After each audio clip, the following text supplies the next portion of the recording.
Oi, gente! Eu começo direto de hoje contando sobre a convocatória do Programa de Residência Artística Ressoar. A Secretaria da Cultura do Estado está promovendo o programa que vai selecionar 3 artistas visuais que sejam gaúchas ou ao menos que morem no estado e que sejam mães de pelo menos um filho ou filha. Cada uma vai receber uma bolsa de incentivo no valor de R$7 mil.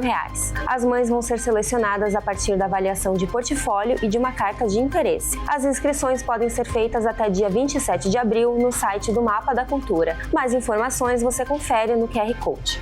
E tem uma novidade bem divertida que vai acontecer aqui em Caxias do Sul no final de semana. Confere aí! A Rua Andrade Neves vai ser palco da Descida da Andrade nesse domingo, dia 13 de abril, começando às 8 horas da manhã. A comunidade vai poder reviver a tradição das corridas de carrinho de lomba, além de poder curtir uma programação com atrações gratuitas para toda a família. A atividade tem apoio da Prefeitura e a entrada é franca. No espaço vai ter carrinhos para alugar, no caso de quem não tiver um. Se chover, o evento vai ser transferido. Eu fico por aqui e uma ótima semana!